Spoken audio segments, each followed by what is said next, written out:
Hello guys, good evening. Dito na naman kami ni Habib na ngayong gabi sa may Satwa. Tignan nyo naman na traffic. Kasi ito yung lugar ng mga maraming Pilipino talaga. So ayan ang Pinoy Mart. Tignan nyo naman. Ang tinda niyan lahat galing Pinas na items. Andyan naman si Viva. Ang Viva naman may sarili silang brand. Parang galing mga UK na product. Mura din. So, tinatangkilik din siya ng Filipino. Especially yung bigas nilang Lotus Jasmine Rice. Kasi masarap siya. Tapos, ang sunod naman niya is si Westzone Supermarket. Nandun banda. Ang supermarket dito, magkakatabi-tabi lang talaga. As in, magkalapit lang. So, dito, straight tabi. So, andyan yung mga bintana, mga bulaklak. Ayan. Ayan ang Manila Shopping Center. Wait lang, hanapin ko lang si Roda. Philippine daw guys, kasi andito nga naman lahat Filipino. Ito pala yung Nesto. Tapos ayan si Boracay. Tignan nyo naman. Boracay. Diba? Biscuit. Take this one. Biscuit, this red one finish. Okay. I-return na. Side, dito na side medyo madilim, pero ang dami pa rin tao dito Shampoo naglalakad. God finish. So dami talagang kabayan dito guys. Same price. Why you can buy it? Nandito si Jollibee. Marami ditong restaurant na pang dampa ganyan before, kaso nagsarado. Ito na si Jollibee o si Ochado. Dito talaga lahat kasi andito yung mga Filipino. So lahat na yung nakatira dyan halos Filipino. Tingnan nyo naman yung sinampay. Ayun naman si Westzone.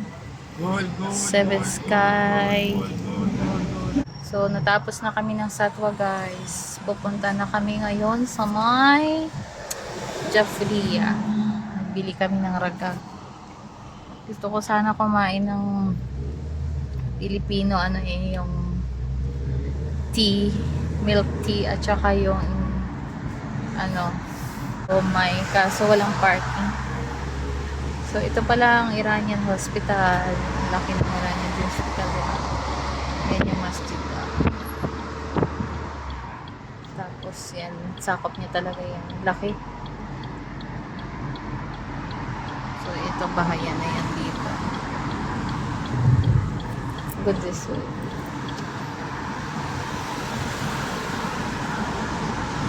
So yan, pupunta na kami ng Ragag.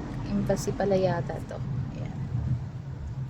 So dito tahimik na yung area. Big, huh? Tahimik yung area. Itna big, huh? Huh? There? Yeah. There. Dito na side medyo madilim kasi isang side lang ang may poste. Yung iba kasi maliwanag dahil magkabilaan. Ayan na, ang dami na naman bumibili. Dami talagang bumibili dito. Ayan tindahan niya.